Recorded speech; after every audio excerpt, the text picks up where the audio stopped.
CFAO Live consacré, on va dire, à l'excitation, l'hyperexcitation et donc qu'est-ce qu'on peut mettre en place en termes d'activités relaxantes pour apaiser le chien. Donc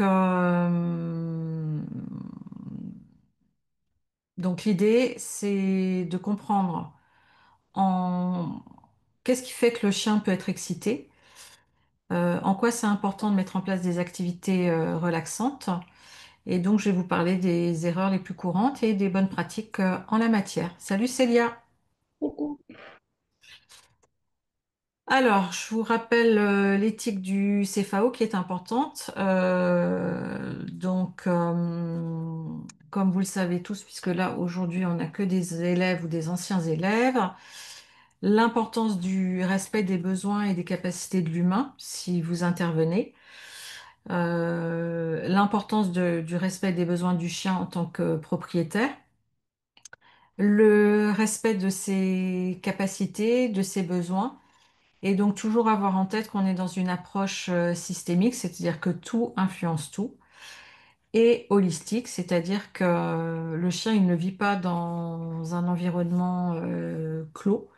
Il a besoin d'un ensemble d'éléments pour pouvoir s'épanouir. À l'image du dessin que vous trouvez à droite, une plante ne pourra s'épanouir que si elle a un bon terreau, du soleil, une température idéale, une bonne hygrométrie et une petite abeille pour butiner, pour ensemencer les fleurs.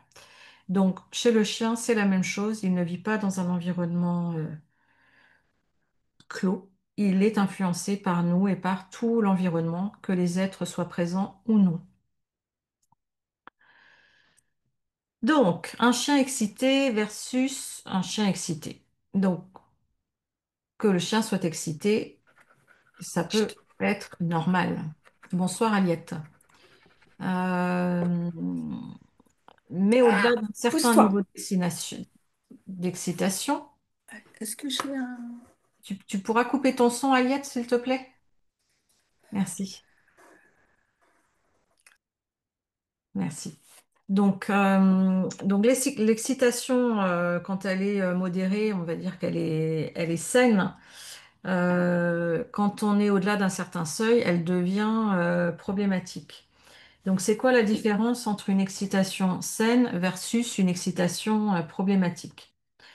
Donc, le premier élément, c'est que dans une excitation saine, on va voir que le chien prend du plaisir, l'humain, a priori, prend également du plaisir.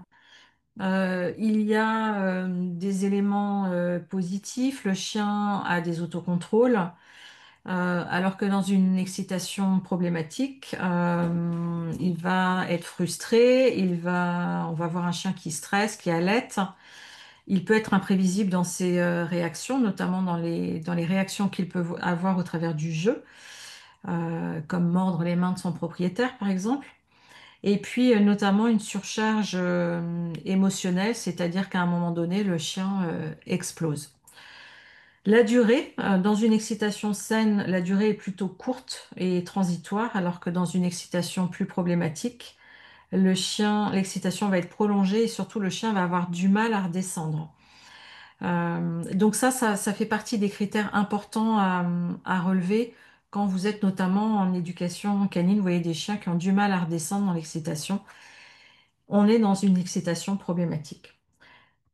Dans une excitation saine, le chien va sauter un petit peu, plutôt de manière basse ou courte. Il va évidemment remuer la queue parce qu'il est heureux, il prend du plaisir. Il va solliciter gentiment l'interaction. Dans une excitation problématique, on peut avoir un chien qui aboie beaucoup, qui n'arrive pas à se calmer dans les aboiements, qui va mordre, mordiller, qui va sauter violemment, donc que ce soit en hauteur ou sur l'humain, et qui va rester dans un état d'agitation malgré l'arrêt des stimulations.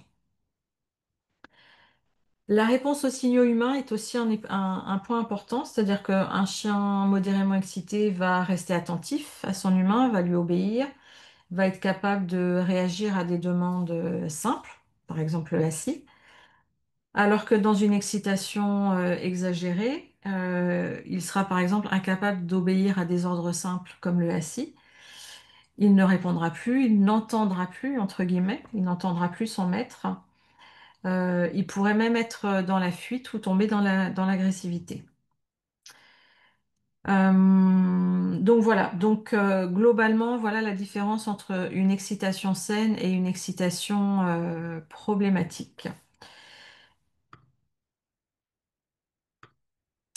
Alors, un chien trop excité va être en hyperactivité motrice, c'est-à-dire qu'il va avoir tendance à courir dans tous les sens, à sauter dans tous les sens, à être incapable de rester en place.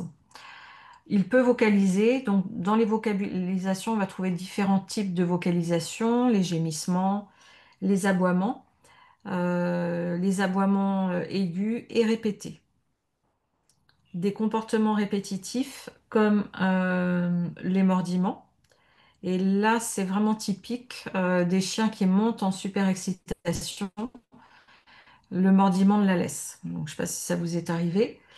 Attraper les vêtements et les mordre, et puis dans les cas un peu plus problématiques, attraper les mains et mordre. Dans les comportements répétitifs, je ne parle pas des stéréotypies, donc tout ce qui est euh, léchage compulsif, le chien qui tourne sur lui-même, etc., hein, qui déambule. On est bien dans un comportement d'hyperexcitation et non pas de stéréotypie, où là, on est dans un degré, on va dire, plus grave de comportement adaptatif. La problématique de la réponse aux signaux, ça c'est vraiment un critère. Le chien qui, par exemple, dans un environnement plutôt calme ou serein, parce qu'il peut y avoir des stimuli, mais dans un environnement serein pour le chien, va répondre aux sollicitations du propriétaire, alors que dans un état d'hyperexcitation, euh, le chien ne va absolument pas obéir, voire ignorer complètement son propriétaire.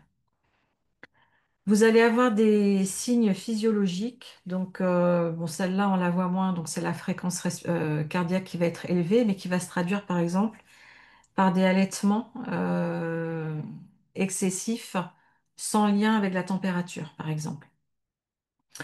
Les pupilles qui sont dilatées, ça c'est un signe, et puis des tensions musculaires, donc la queue haute, frétillante,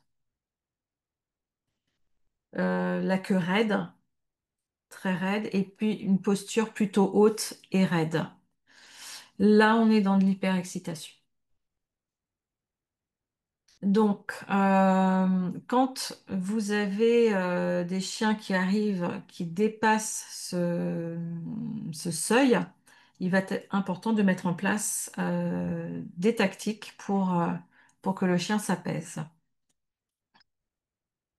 Donc, les principales questions à se poser ou à poser au propriétaire, est-ce que le chien est trop promené? Donc, trop de promenade tue la promenade, si je pourrais.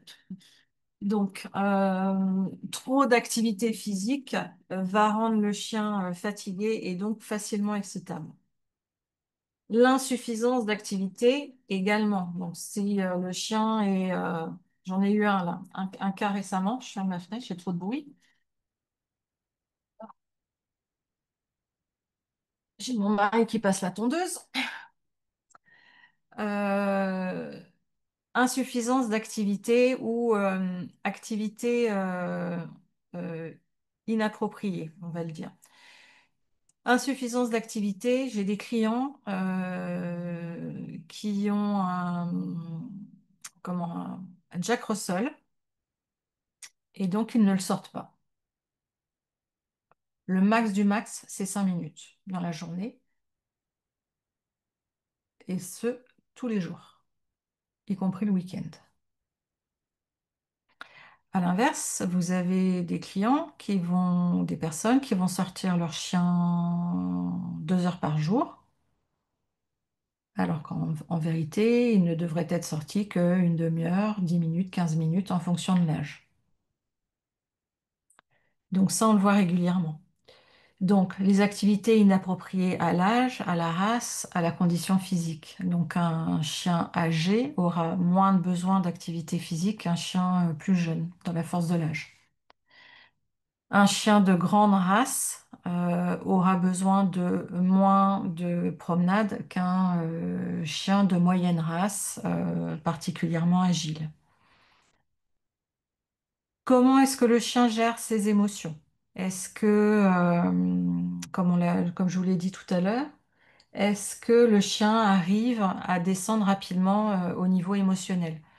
Donc, l'un des points qui est révélateur, c'est le moment de sortie de la laisse. Le chien monte en excitation et il est incapable de se calmer avant de sortir. Donc là, on a un chien qui ne gère pas son émotion à la vue de la laisse à l'intérieur. Donc, comment va-t-il gérer son émotion à l'extérieur au lieu d'excitation? Oui, Claude. Oui, je voulais demander trop de promenades. Qu'est-ce que tu fais des chiens qui sont toute la journée en extérieur parce qu'ils ont un maître, je veux dire n'importe quoi, un paysan, un forestier qui est avec son chien à l'extérieur. Il va pas forcément être excité. Je ne peux pas te répondre. En fait, ça va dépendre du chien. Qu'est-ce que tu appelles tout en extérieur? Est-ce que le chien, par exemple, il a la possibilité d'aller se reposer dans le tracteur ou la camionnette? Oui, oui, oui, tout à fait. Ou tout D'accord. simplement pendant que le maître travaille, Exactement. voilà, il Pause. s'occupe tout seul, quoi. Voilà. Donc, quand je dis trop de promenade, c'est par exemple, là j'ai eu le cas, hein, un chiot de 6 mois qu'on balade 2 heures, Ah oui, oui, d'accord. tu Ouais, vois. Et le chiot est infernal. Enfin, le chien. Il est infernal à la maison. Et donc les clients me disent, mais pourtant on le promène, hein. Combien de temps? 2 heures. Ben, non, on devrait plutôt être autour de 30 minutes, 30-45 minutes, cool. ouais, Donc voilà, vous avez aussi tout ce qui est jeu inapproprié. Donc on joue le chien, on l'excite. Donc comment les propriétaires jouent avec leur chien? Est-ce qu'ils ont plutôt des jeux calmes ou est-ce que c'est plutôt des jeux d'excitation? Donc, je te lance le truc, tu vas le chercher et on joue à tirer, etc. Et le chien monte, monte, monte. Et à côté de ça, on va pas travailler tout ce qui est gestion de la frustration et de l'émotion. Et on laisse le chien monter comme ça. Les environnements inappropriés. Par exemple, un chien qui a été élevé à la campagne et qu'on va sortir en ville.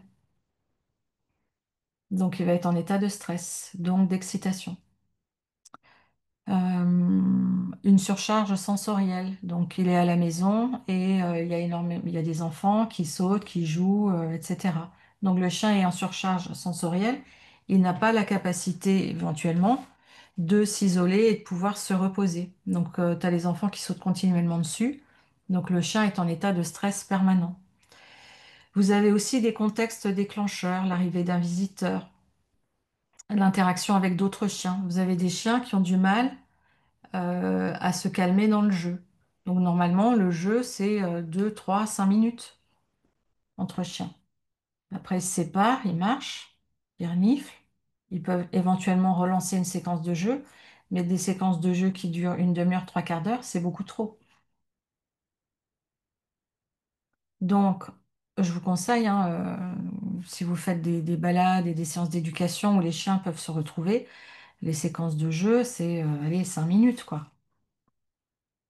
Et après, on renvoie on sépare les chiens gentiment et on refait des exercices de calme, de retour au calme. Donc, vous avez donc des chiens qui sont incapables ou qui ont des difficultés à se gérer émotionnellement, des chiens qui déclenchent parce que l'environnement est inadapté, qui déclenchent donc de l'excitation parce que leur environnement est inadapté, soit parce qu'ils n'ont pas été sociabilisés à cet environnement, soit parce qu'ils n'ont pas la possibilité de récupérer.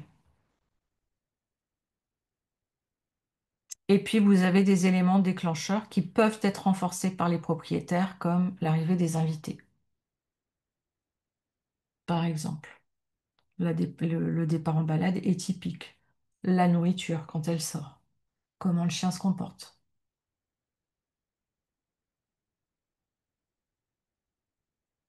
OK? Les 10 erreurs. Donc, au-delà des renforcements conscients ou inconscients de comportements d'excitation.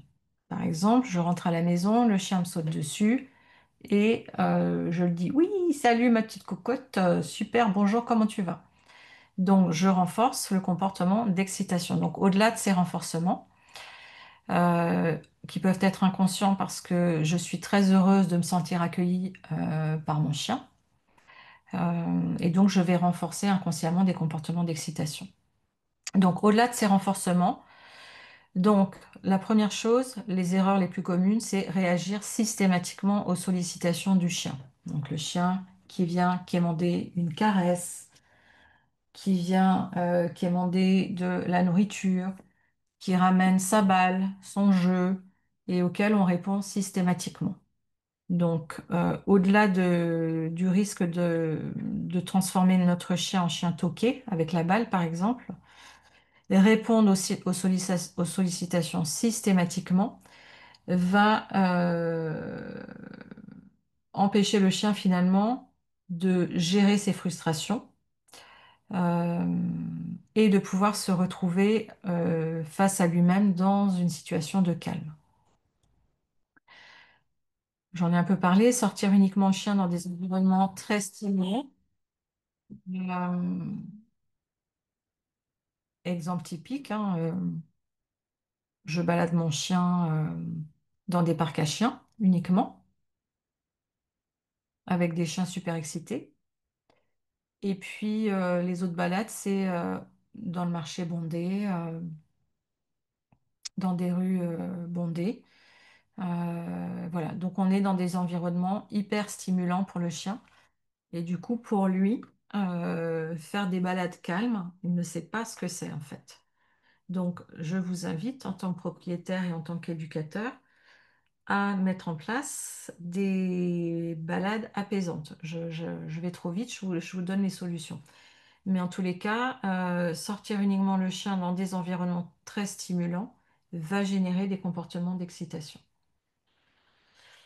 Euh, Utiliser des jeux excitants sans cadre. Donc, typiquement, les jeux de lancer de balles, de frisbee, tirage à la corde, sans mettre en place d'autocontrôle, sans proposer au chien d'apprendre le stop dans le jeu.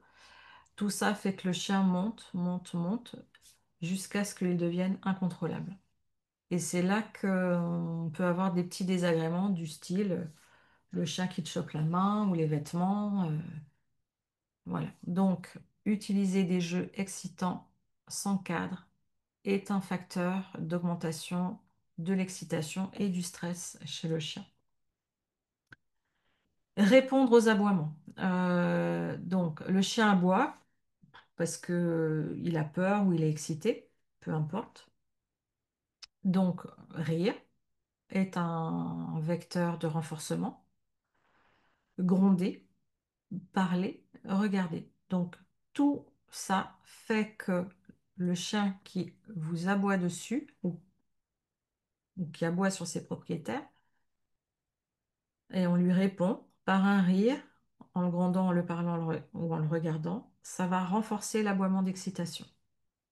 Et ainsi, le chien sait qu'il peut obtenir de l'attention au travers de son aboiement, et donc, comme c'est un petit malin, il va prendre la faille. Laisser le chien s'auto-exciter.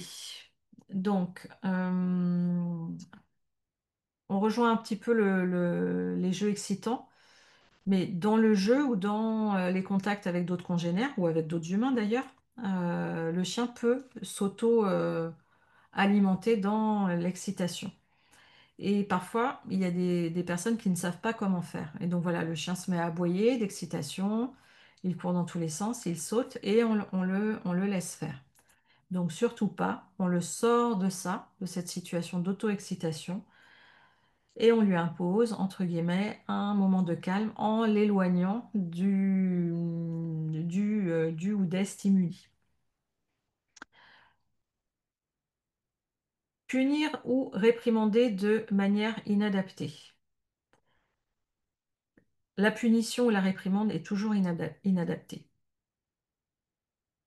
La réprimande est toujours inadaptée. Je corrige. Euh, Et vous avez en fait donc des propriétaires qui vont, quand ils sont en forme, laisser le chien faire, notamment les aboiements, qui vont en rire hein, parce que c'est rigolo. Ils trouvent ça rigolo à ce moment-là. Et puis le lendemain soir, ils sont fatigués ou ils ont du monde à la maison. Et du coup, c'est moins rigolo le chien qui aboie sur soi ou sur les invités. Et là, le chien va être réprimandé, voire puni en étant isolé. Donc, tout ça fait que le chien, finalement, il ne sait plus sur quelle patte danser. Et donc ça génère énormément de stress et d'excitation. Parce que le chien sait qu'à un moment ou à un autre, il a de la tension. Et donc, il va reproduire ce comportement. Changer constamment les règles de fonctionnement.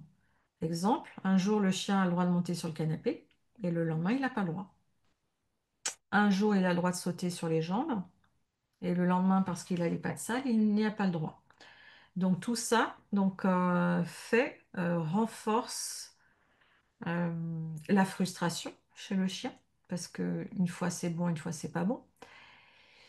Et donc tout ce qui renforce la frustration génère du stress et donc de l'excitation. Et donc là, on est dans un cercle vicieux.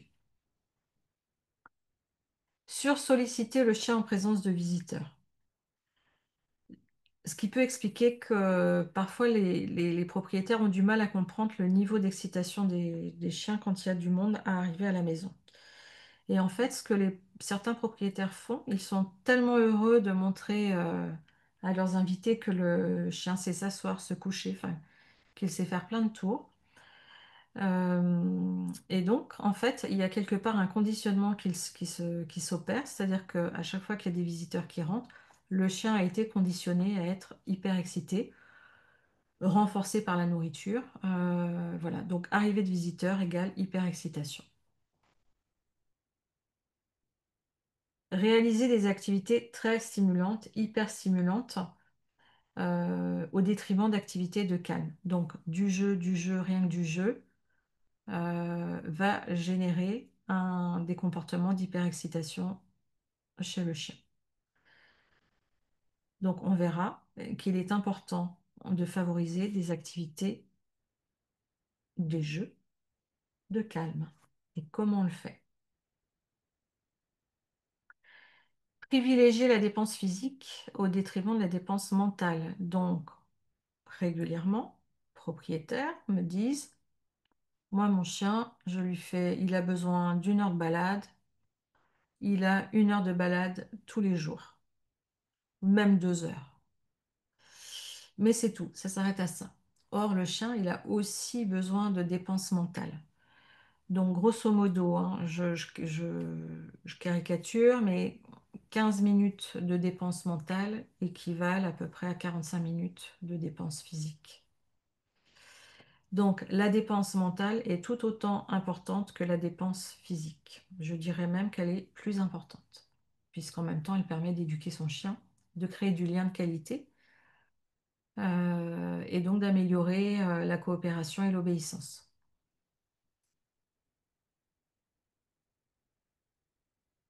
Donc, dans les règles qui sont fixées, donc comment on fait? Dans les règles qui sont fixées, intégrer la cohérence. Donc, c'est pour ça que c'est important, lors des entretiens, d'avoir tous les membres de la famille, pour qu'il y ait une cohérence dans les règles inculquées et que tout le monde dans la maison applique les mêmes consignes. Le chien n'a pas le droit au canapé, il n'a le droit au canapé avec personne. Le chien n'a pas le droit de sauter sur madame, il n'a le droit de sauter sur personne. Et donc, vous allez apprendre au propriétaire comment gérer les sauts, enfin comment gérer cette incohérence dans les règles. En tous les cas, le fait d'avoir une cohérence dans les règles permet au chien de savoir à quoi s'attendre et donc de l'apaiser. Il aura un cadre bien clair, bien défini, qui est extrêmement apaisant pour lui. Utiliser les signaux apaisants dans la communication.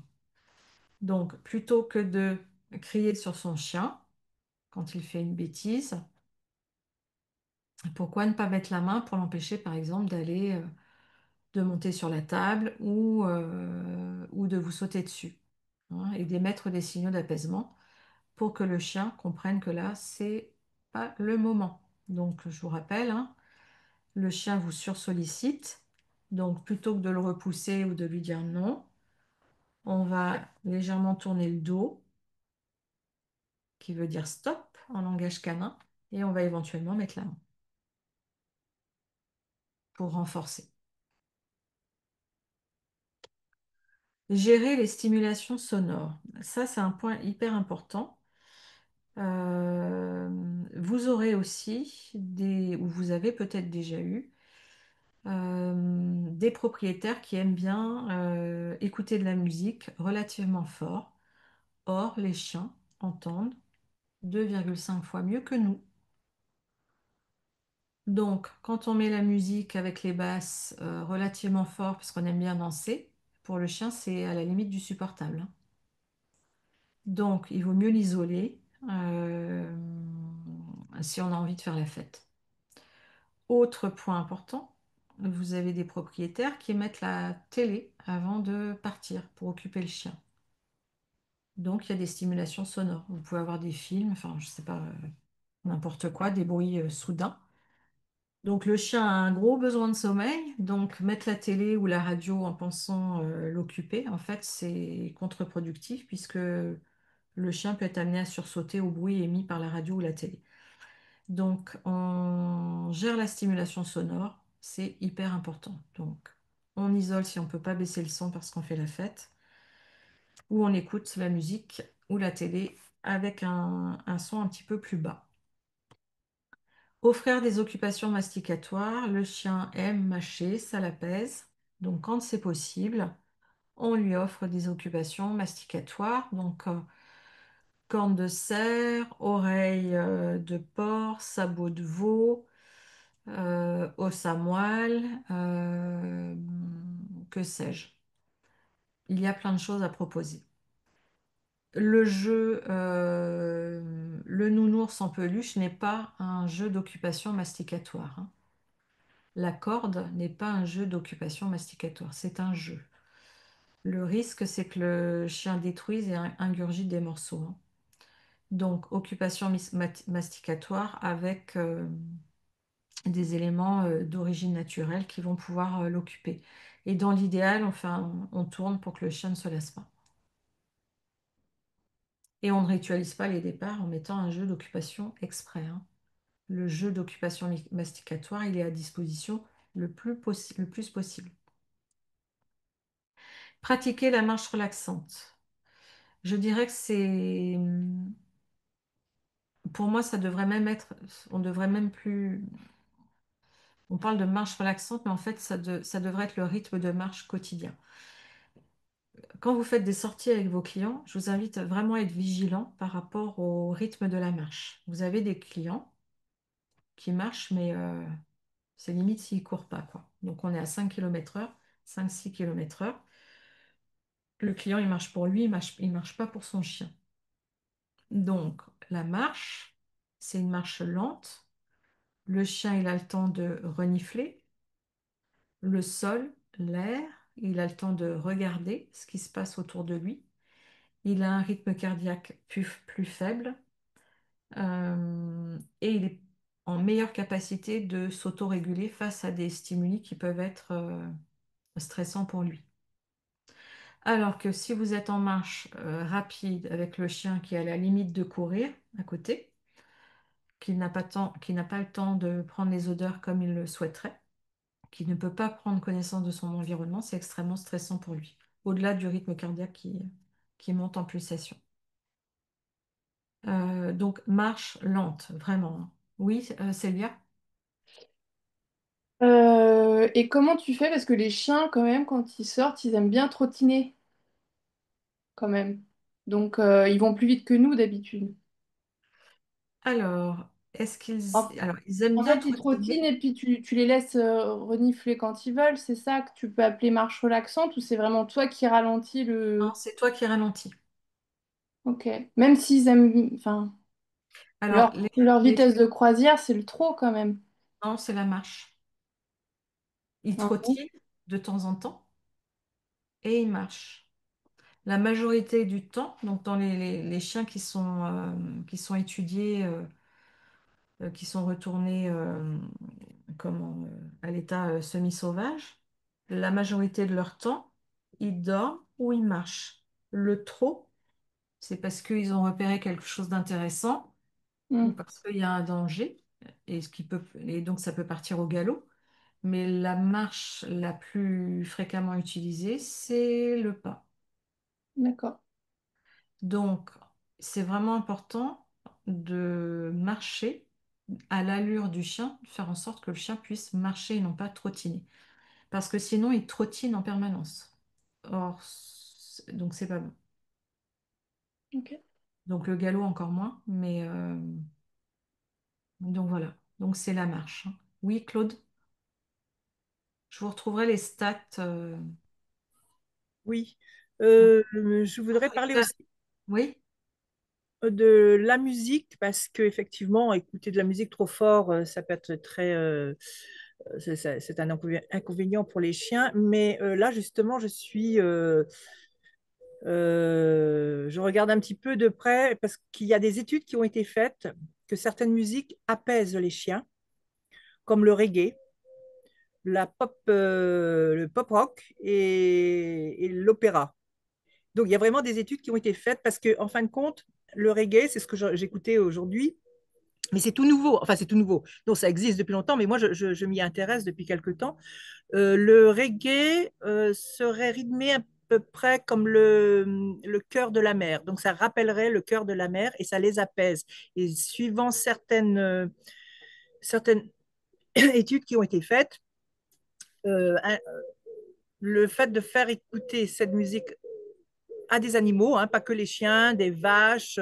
Il paraît que les vaches donnent beaucoup plus de lait quand on leur met aussi de la musique. Alors, je parle donc Des la chevaux, musique, oui. Donc, alors j'aimerais bien avoir l'étude, ça m'intéresse beaucoup.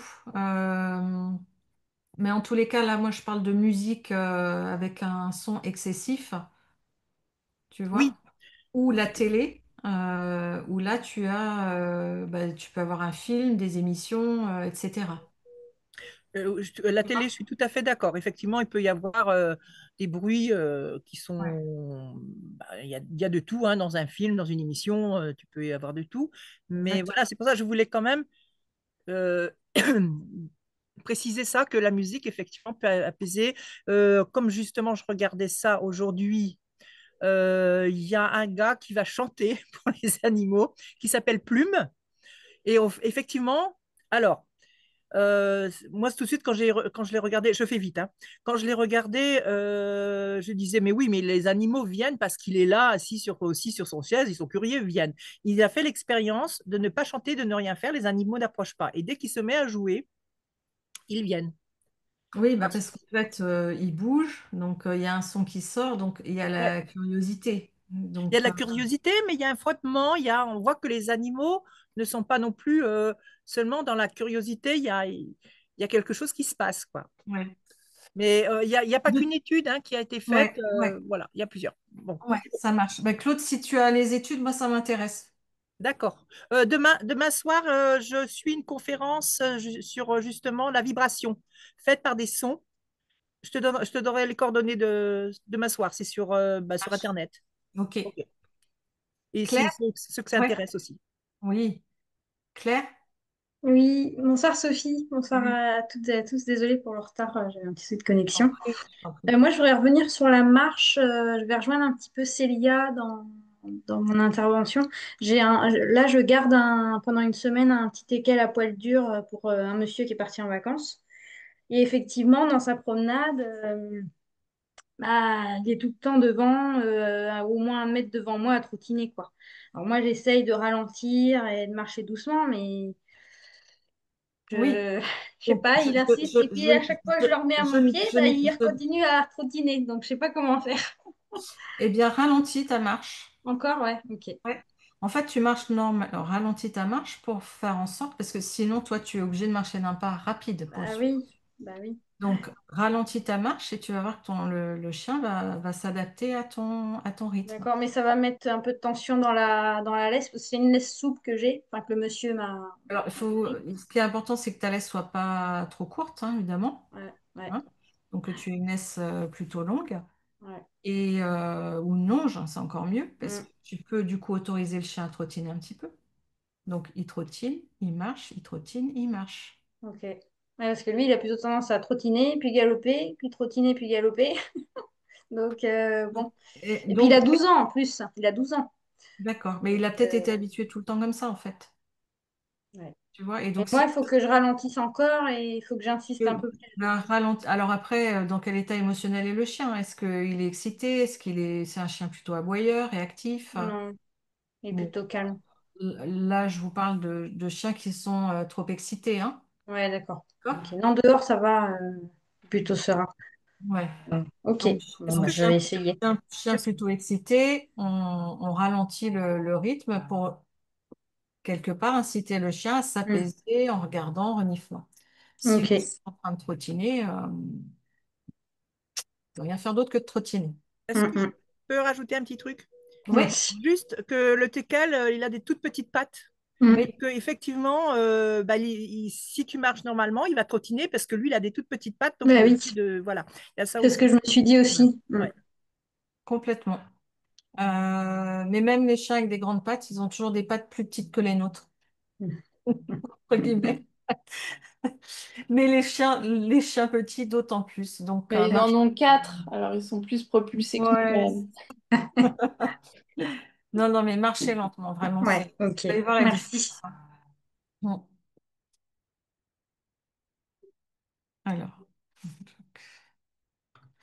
l'olfaction, donc qui est un canal privilégié chez le chien. Donc, utiliser ses capacités à renifler comme outil de relaxation. Donc, ça peut être des recherches de friandises, de nourriture, la demi-gamelle, par exemple, ou la recherche de jouets, ou la recherche d'humains. Donc, je ne sais pas si vous avez déjà fait, mais c'est génial, hein. Les chiens se défoulent bien avec ça, hein, sans excitation. Si vous mettez les croquettes demi-gamelle, hein, première demi-gamelle, le chien mange à sa faim. Deuxième demi-gamelle, vous balancez les croquettes au sol en recherche olfactive. Et le jouet, donc ça c'est un super jeu. Donc on nomme le jouet, donc le chien apprend un mot et on le cache petit à petit dans des endroits de plus en plus difficiles à trouver. Donc au début au sol et puis après en hauteur pour que le chien renifle l'air.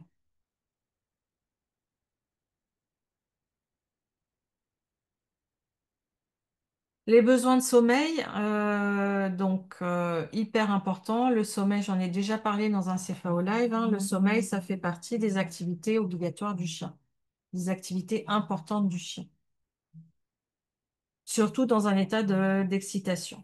Et donc, c'est radical, hein. Quand le chien dort et a des activités relaxantes du type recherche olfactive et marche relaxante, enfin marche cool, les états d'hyperexcitation et d'aboiement un peu intempestif diminuent fortement. La sursollicitation par interaction continue, donc ça c'est particulièrement vrai avec les enfants ou les humains un peu gaga de leur chien, hein. Donc on laisse le chien dormir, on évite de répondre à ses sollicitations et on évite de le sursolliciter, plus particulièrement lorsqu'il dort. Et dans les sollicitations, On va éviter les jeux excitants, bien évidemment, surtout à l'intérieur. Si on veut un chien calme à l'intérieur, offrons-lui des activités de calme à l'intérieur. Et après, dehors, on le laisse se défouler un peu plus. Proposer des activités de détente partagées.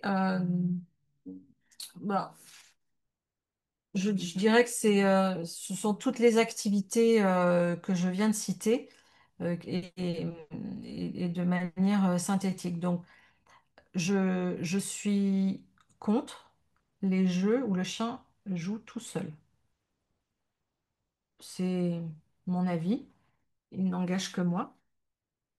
Mais vous avez des jeux d'intelligence là qui coûtent super cher et où le chien va chercher tout seul des croquettes et on laisse le chien se débrouiller. Donc moi je suis contre parce que l'objectif c'est quand même de créer du lien de qualité. Donc des activités de détente, enfin des activités où le chien joue seul, non. Donc des activités de détente partagées et de jeux partagés. Des jeux de recherche plus particulièrement. Et introduire des séances d'éducation au calme. Donc, on félicite le calme du chien. On félicite le chien qui est au repos à côté de nous. On félicite le chien qui va dire bonjour gentiment aux invités ou qui nous dit bonjour gentiment dans le calme. On récompense, on félicite, on renforce tous les comportements de calme. Donc, quand le chien est excité, quand on rentre à la maison, on l'ignore, on est d'accord? Si le chien est calme, quand il vient nous dire bonjour, vous pouvez le saluer, hein. Dites-lui bonjour, dans le calme. OK? L'éducation à la gamelle. Le chien est excité à la vue de la nourriture. On ne renforce pas, on ne donne pas la gamelle, on attend un petit peu que le chien se calme. Quand le chien est calme, on donne la gamelle. Donc, on éduque au calme. Les jeux, donc les jeux d'éducation au calme. On pose le jouet, on propose au chien d'attendre, on lui donne l'ordre de prendre, de donner, on fait des jeux de troc, donc des jeux dans le calme. On évite les jeux de lancer, surtout à l'intérieur, sur un sol un peu glissant, qui pourraient produire des petites lésions au niveau articulaire. Donc l'intérieur c'est calme, on propose des jeux de calme, et à l'extérieur, chacun voit comme il veut, et on évite les jeux de lancer, pour moi. Pour les articulations, surtout pour les grands chiens.